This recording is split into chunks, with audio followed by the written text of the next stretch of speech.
کیا شان نرالی ہے تیرے اے جامعہ اشرفیہ، اے نور عمارت یہ تیری جامعہ اشرفیہ ہے، یہ جامعہ اشرفیہ ہے بسم اللہ الرحمن الرحیم، الحمد للہ والصلاة والسلام علی رسول اللہ، ربی یسر ولا تعسر وتمم بالخیر، ربی یسر ولا تعسر وتمم بالخیر، ربی یسر ولا تعسر وتمم بالخیر، ربی اشرح لی صدری ویسر لی امری واحلل عقدۃ من لسانی یفقہوا قولی۔ سبحانک لا علم لنا الا ما علمتنا انک انت العلیم الحکیم۔ بسم اللہ الرحمن الرحیم، الحمد للہ الذی اعلی معالم العلم واعلامہ واظہر شعائر الشرع واحکامہ وبعث رسلا وانبیاء صلوات اللہ علیہم اجمعین الی سبیل الحق ہادین، واخلفہم علماء الی سننہم داعین، یسلکون فیما لم یؤثر عنہم مسلک الاجتہاد مسترشدین منہ فی ذلک وہو ولی الارشاد۔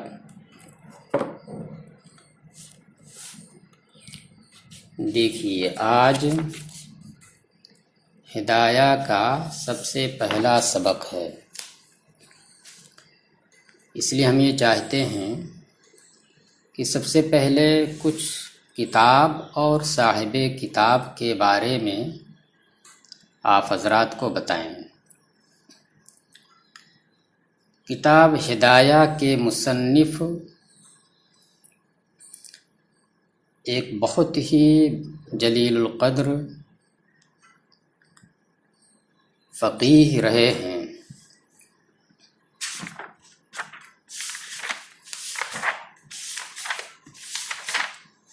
آپ کا نام شیخ الاسلام ابو الحسن علی بن ابی بکر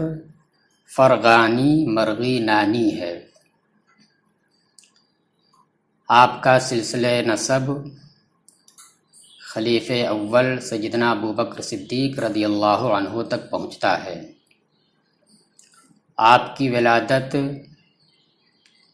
سن 8 ہجری 8 رجب سن 511 ہجری دوشنبہ کے دن عصر کے بعد مرغی نان شہر میں ہوئی۔ مرغی نان یہ علاقے ماوراء النہر میں واقع ایک ضلع فرغانہ کے اطراف میں واقع ہے، اور ماوراء النہر اصل میں خراسان کے پاس 2 نہر ہیں، نہر جیحون اور نہر سیحون۔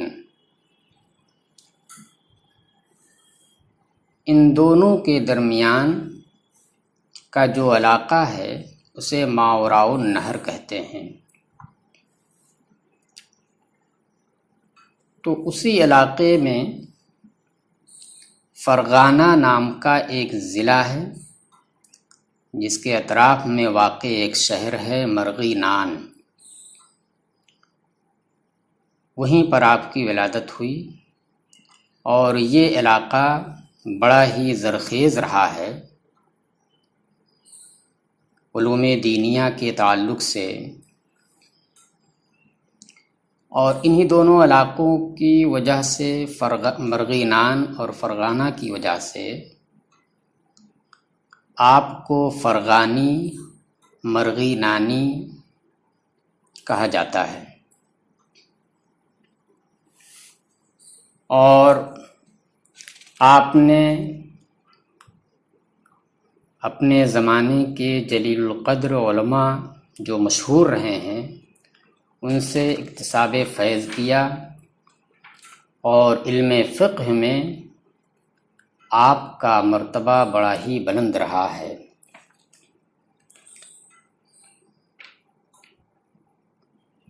آپ کو اصحاب ترجیح کے طبقے میں سے شمار کیا جاتا ہے۔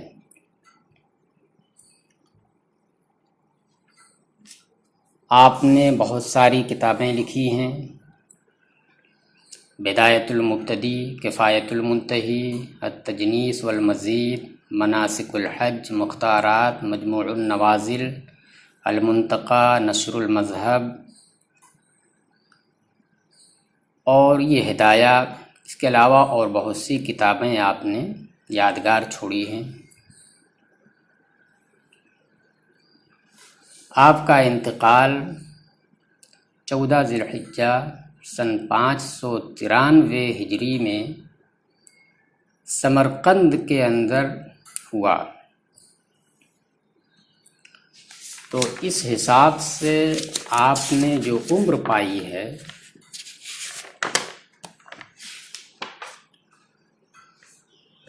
وہ تقریباً 82 سال کی پائی ہے۔ جب آپ کا انتقال ہوا تو سمرقند کے اندر ایک قبرستان ہے جسے تربۃ المحمدیین کہا جاتا ہے۔ یہ وہ قبرستان ہے جس میں تقریباً 400 ایسے جلیل القدر علماء کو دفن کیا گیا ہے جن کی دینی علوم کے تعلق سے بڑی خدمات رہی ہیں، صاحب فتویٰ اور صاحب کتب رہے ہیں، اور خاص چیز یہ ہے کہ ان کا نام محمد رہا ہے۔ اسی مناسبت سے اس قبرستان کو بھی تربۃ المحمدیین کہا جاتا ہے۔ جب آپ کا انتقال ہوا تو لوگوں نے چاہا کہ آپ کو اسی قبرستان کے اندر دفن کیا جائے، لیکن اور لوگوں نے منع کر دیا۔ ممکن ہے کہ اس کی وجہ یہ ہو کہ آپ کا نام محمد نہیں رہا ہے بلکہ آپ کا نام علی بن ابو بکر ہے۔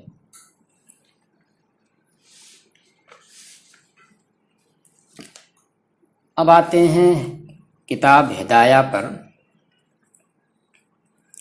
کہ ہدایہ یہ کیسے وجود میں آئی۔ سب سے پہلی چیز تو یہ ہے کہ آپ نے ہدایہ سے پہلے 2 کتابیں تصنیف کیں، ایک بدایۃ المبتدی، دوسرے کفایۃ المنتہی۔ آپ نے یہ چاہا کہ ایک بہت ہی مختصر اور جامع کتاب فقہ حنفی میں مرتب کریں، تو اس کے لیے آپ نے مختصر القدوری اور امام محمد رحمہ اللہ کی جامع صغیر کا انتخاب کیا، اور انہی کے اندر موجود مسائل کو آپ نے جمع کیا، اور جو اس کے اندر ترتیب رکھی وہ جامع صغیر کی ترتیب رکھی،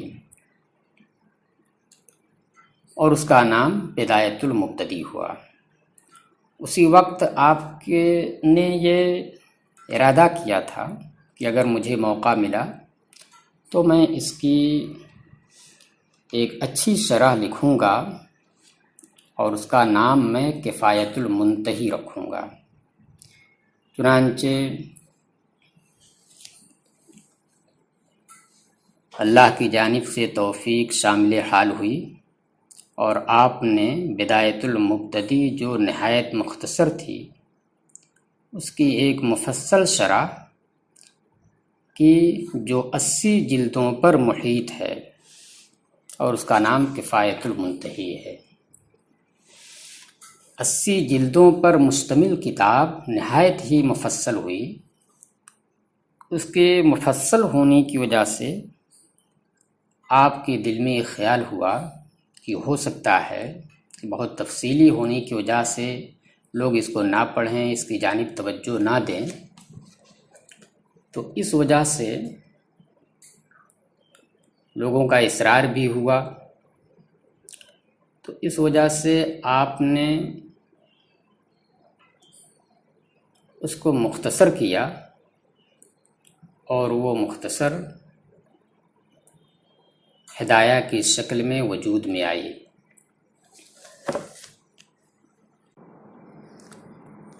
اس کتاب کی اہمیت کا اندازہ آپ اس سے لگا سکتے ہیں کہ آپ نے اس کی تصنیف کے دوران تقویٰ و پرہیزگاری کا بڑا اہتمام کیا ہے۔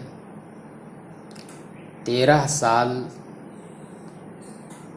کے اندر آپ نے یہ کتاب تصنیف کی، اور اتنے لمبے عرصے کے درمیان جب آپ تصنیف کر رہے تھے تو آپ نے روزہ رکھنے کا التزام کیا تھا، اور ساتھ ہی ساتھ اس بات کا بھی التزام کیا کہ میرے روزے کے اوپر کوئی آگاہ نہ ہونے پائے، حتیٰ کہ جو آپ کے خادم ہوں، آپ کے جو طلبہ ہوں، وہ بھی اس سے آگاہ نہ ہونے پائیں۔ اس وجہ سے جب خادم آپ کے کھانا لاتا تھا تو آپ اس سے کہتے ٹھیک ہے رکھ کر کے چلے جاؤ۔ جب وہ چلا جاتا تو وہ کھانا آپ طلبہ میں سے کسی کو دے دیتے، اسے کھلا دیتے، اور پھر خادم آتا، برتن خالی پاتا، اسے لے کر چلا جاتا، وہ یہ سمجھتا کہ حضرت نے کھانا کھا لیا ہے۔ اس کتاب کے اندر مصنف نے صرف مسائل کو ذکر کرنے پر اکتفا نہیں کیا ہے، بلکہ مسائل کو ذکر کرنے کے بعد اس کو نقلی اور عقلی دلیلوں سے بھی آراستہ کیا ہے، چونکہ یہ کتاب بدایت المبتدی کی شرح کفایت المنتہی کی تلخیص ہے، اور بدایت المبتدی کے بارے میں آپ کو معلوم ہے کہ اس کے اندر آپ نے مختصر القدوری اور جامع صغیر کے مسائل ذکر کیے ہیں، تو وہ مسائل اس میں بھی ہوں گے، پھر اس کی تشریحات ہوں گی۔ پہلے آپ قدوری کے مسائل ذکر کرتے ہیں، اور اخیر میں باب کے جامع صغیر کے، اور دونوں کی عبارتیں ذکر کرنے سے پہلے آپ لفظ قالا کا ذکر کرتے ہیں، جس کا فاعل جس کتاب کی عبارت ہوگی اس کے مصنف ہوں گے۔ اور اس میں آپ نے کچھ اصطلاحات بنائی ہیں، جیسے آپ ایک مرتبہ اگر پیچھے کہیں کوئی عقلی دلیل، نقلی دلیل ذکر کر چکے، اور اتفاق سے وہی دلیلیں موجودہ مسئلے میں بھی آ رہی ہیں، تو آپ اس دلیل کو ذکر نہ کر کے اس کی جانب اشارہ کر دیتے ہیں۔ دلیل نقلی کی جانب اشارہ کرنا ہوتا ہے، عقلی کی جانب، تو کہہ دیتے ہیں لما بینا، اور اگر دلیل نقلی قرآن کی کوئی آیت رہی ہو، اس کی جانب اشارہ کرنا ہوتا ہے، تو کہہ دیتے ہیں لما تلونا۔ حدیث شریف کی جانب اشارہ کرنا ہوتا ہے تو لما روینا، اور اثر صحابہ کی جانب اشارہ کرنا ہوتا ہے تو للاثر کہہ دیتے ہیں۔ اور کبھی کبھی آپ اثر اور خبر کے درمیان فرق نہیں کرتے، دونوں کے لیے لما روینا کہہ دیتے ہیں یا لما ذکرہ کہہ دیتے ہیں۔ اور جب آپ یہ کہیں کہ عن فلان، تو اس کا مطلب یہ ہے کہ یہ فلاں کی ایک روایت ہے، مذہب ہونا کوئی ضروری نہیں۔ اور جب آپ عند فلان کہتے ہیں تو اس کا مطلب یہ ہوتا ہے کہ یہ فلاں کا مذہب ہے۔ اس کتاب کے اندر ایک چیز اور ہے، وہ یہ ہے کہ آپ نے ائمہ ثلاثہ کے مذاہب بھی بیان کیے ہیں، ان کے اقوال بھی اس کے اندر ذکر کیے ہیں، اور پھر اس کے بعد اپنے مذہب کی تائید بھی کی ہے، دلائل سے اس کو پختہ ثابت کیا ہے۔ یہی نہیں بلکہ آپ خود امام اعظم اور ان کے ساتھ ساتھ ان کے شاگرد حضرت امام ابو یوسف اور امام محمد، امام ظفر کے اقوال بھی ذکر کرتے ہیں اگر ان کے درمیان کچھ اختلاف ہوتا ہے۔ اور اس میں ایک خاص چیز یہ ہوتی ہے کہ آپ کے نزدیک جو مذہب مختار ہوتا ہے تو اس کو پہلے ذکر کرتے ہیں، لیکن جب دلائل کی بات آتی ہے تو جو مذہب آپ کے نزدیک مختار ہوتا ہے اس کی دلیل سب سے اخیر میں ذکر کرتے ہیں، اور اس سے پہلے دوسرے مذاہب کی دلیل ذکر کرتے ہیں۔ آپ کو اس کتاب کے اندر جگہ جگہ جہاں پر صاحب کتاب شرح کریں گے آپ کو لفظ قالا نظر آئے گا۔ یہ قالا خود مصنف اپنے لیے استعمال کرتے ہیں، یعنی اس کا فاعل خود صاحب کتاب ہوتے ہیں، قالا رضی اللہ عنہ۔ اس کے بارے میں بتایا جاتا ہے کہ پہلے آپ نے قال العبد الضعیف عفا عنہ لکھا تھا، لیکن بعد میں آپ کی وفات کے بعد آپ کے کچھ تلامذہ نے اس عبارت کو بدل کر کے قال رضی اللہ عنہ کر دیا، اور دیگر حضرات کی طریقے سے آپ نے اقولو کا صیغہ استعمال نہیں کیا، اس وجہ سے تاکہ انانیت کا وہم آپ کے اندر پیدا نہ ہو۔